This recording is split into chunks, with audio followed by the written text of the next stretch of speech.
Officially relaunched Tidal with a star-studded document signing and an over-the-top speech delivered by Alicia Keys. It saved the music industry, paying out higher royalties to artists, but many feared their higher fees and exclusive content might lead to an increase in piracy. West decided to terminate his contract with Tidal, claiming they owed him upwards of $3 million, and said, before Jay-Z dissed Kanye on the track Kill Jay-Z from his new album 444, let's roll a clip.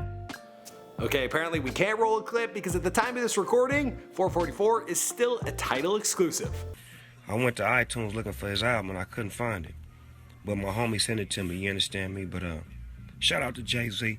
Tidal is a subscription-based music streaming service just like Spotify, but two things set Tidal apart. Its artist ownership and its HiFi sound quality option. Just like other music streaming services, Tidal gives you access to its library of music at standard sound quality for about $10 per month, but for $20 a month, a subscriber gets access to a much higher sound quality, which they call lossless high-fidelity sound.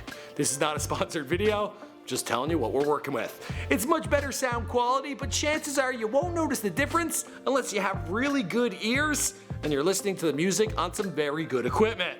As for artist ownership, well, Jay-Z is the primary owner and Tidal boasts a pretty serious list of artist co-owners. The co-owners are expected to release exclusive content on Tidal, but with the relatively small size of the Tidal audience, a few artists have had trouble keeping their exclusive content, well, exclusive.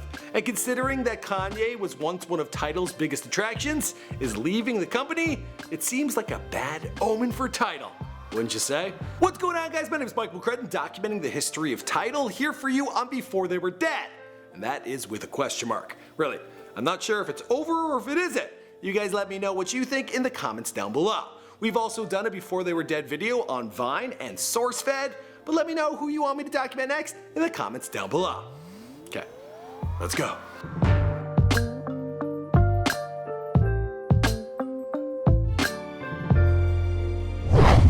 The US, the UK, and Canada on October 28, 2014, making it a Scorpio. The high-fidelity music streaming service was created and owned by a company called Spiro, which had a similar service available in Sweden, Denmark, Germany, and Poland called WeMP.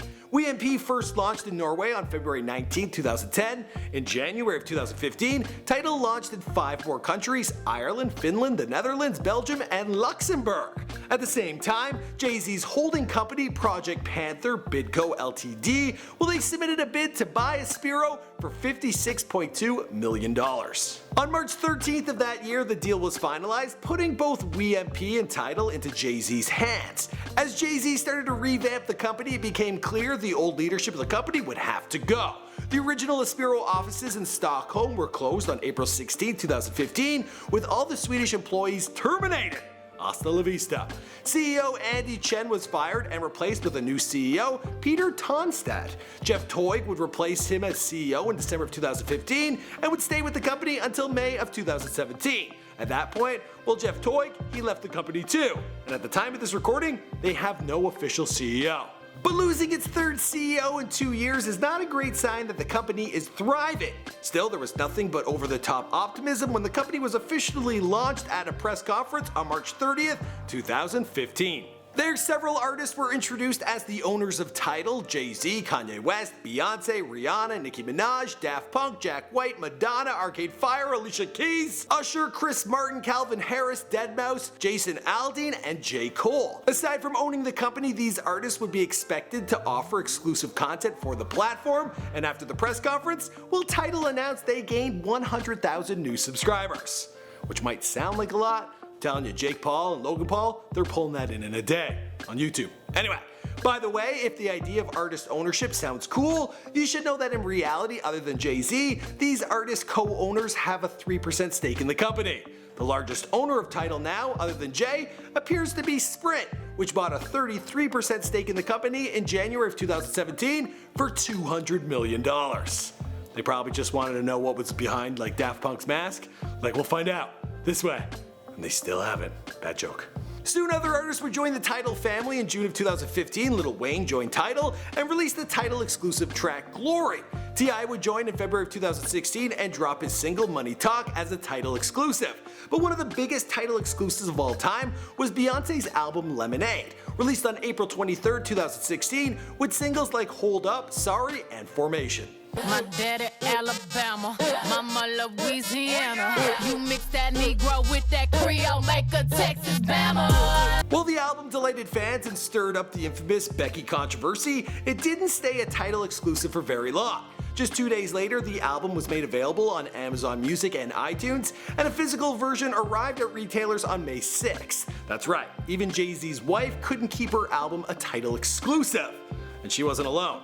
Kanye West's Life of Pablo was released a couple months prior to Lemonade, originally as a Tidal exclusive, with lead single Famous.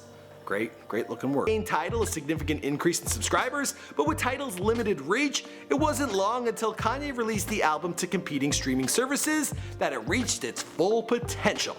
After its wide release, the album hit #1 on the Billboard 200 and became the first streaming-only album to go platinum. Well, that's probably why Kanye has been having recent beef with Tidal.